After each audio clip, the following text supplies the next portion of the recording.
Over $84,000 for this 2025 Suburban. That's a lot of money for a Chevy Suburban, but believe it or not, these things continue to sell. Same deal with the Tahoes.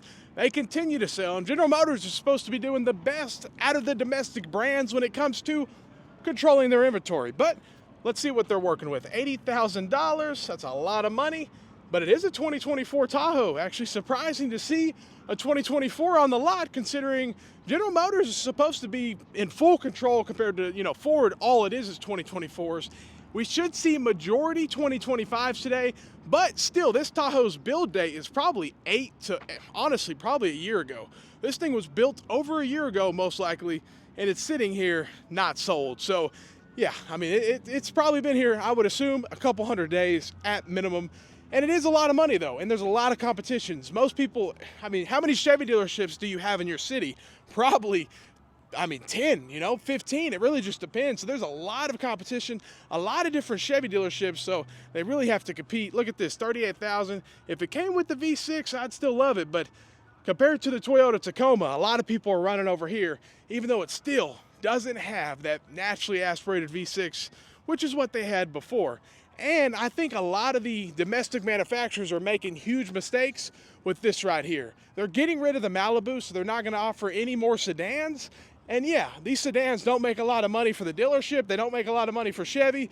But at the end of the day, it's still good to get that customer into it. Yeah, $27,000, 2025 Malibu LS. A lot of people are saying, no way in the world I'd do that. But you got to realize, it's still, you're hurting yourself in the future. All these domestic brands said no more sedans, no more sedans. There's still a market for it. They're just going to run over to Toyota, this and that, and it's smart to go ahead and offer it, but not anymore. They're saying no more sedans, so it is what it is, and they just want to sell you overpriced SUVs. That's just how it is. It's the reality of the situation.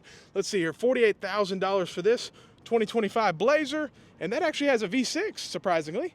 I know they offer a 6-cylinder and a turbocharged, and even an EV Blazer, I think.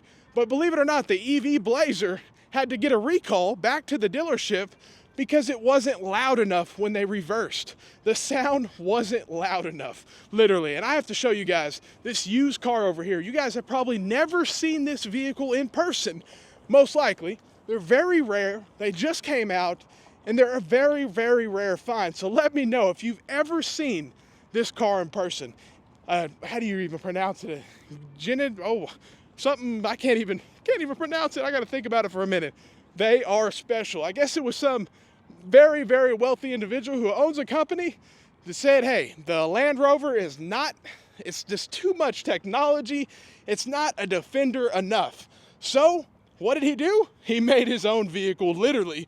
They designed their own vehicle. I think it's called a Grenadier, a Inuis, I can't even pronounce it, Grenadier. They are very, very unique vehicles.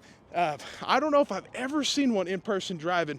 Grenadier, Inuis, I-N-E-O-S.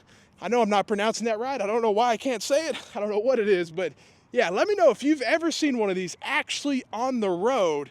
Quite unique, extremely durable. This is what a lot of people want. It's old school, but it does have a powertrain from BMW. So we'll see how that holds up. But at the end of the day, it's a very unique vehicle, and it's surprising to see this here already. I think they're asking close to $75,000, so not a cheap vehicle at all. Very, very expensive, but very, very unique, and very, it can go anywhere you want, you know what I mean? But yeah, this is their used section, by the way. They combined it with their Chevy dealership. They're all one. This dealer is owned by Berkshire Hathaway, which owns dealerships across the United States. And this is Group 1 Automotive. So they own a ton of dealerships. It's basically, they own a lot, man. I don't know if they're, AutoNation, I think, is the biggest. But as you see, you have a Chevy dealership on every corner. So they have to compete a little bit harder than other dealers would, because you have so many competition. You can go to this dealer, this dealer. So just know, if you are buying a Chevy product, you need to go to multiple different Chevy dealerships. You have to, actually. Do your research. Make sure you're getting the best price, because these things are not cheap. We'll go up to this. Let's see. We got a few Tahoes, a few 24. Let's see. Yeah, there's quite a few 24s over here. I'm actually surprised to see this because, again, General Motors is supposed to have the full control over their inventory, And to see, I mean, look, 24, these 2500s are 24. So, I mean, we're just a few days away. And by the time you guys see this video, it'll probably be 2025. And yeah, I mean, yeah, no window sticker on this one, which, come on, guys. You got to, even, you got the salespeople leaving their car. They're like, hey, please give me a call. So, yeah, I mean, it's struggling because these things are 80, 90 grand. And for a work truck, you know, it's too much money. It really is. Even with the diesel, 90 grand is too much money for a work truck. Now, is that an add-on? Oh, that's a window sticker, I think. We don't like these addendum stickers. We really don't. Wow, market adjustment. What in the world? Oh, this is a different Chevy dealership. So this must have been a dealer trade. But wow, so some dealers are still doing, wherever this dealership is, it's not here. Wow, adding a $2,500 market adjustment makes it $45,000.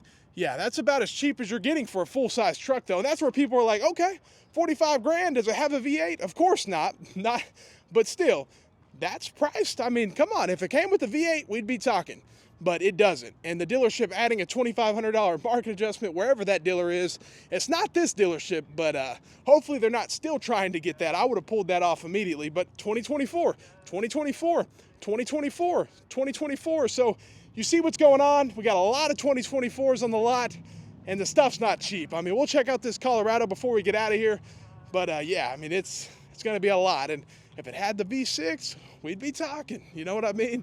So yeah, 48,000, yeah, it's a lot of money for a 2024 too. So hey, we come out here, we're actually on the car lots investigating, and we see a lot of 2024, so I don't know how good General Motors really is controlling their inventory, because I can say this dealer's not controlling it too well, but I know every dealer's not created equal. So just know that. There's other dealers that definitely will treat you better and give you a better price. And hey, I don't know, but let me know what you think. Have a great day and stay blessed.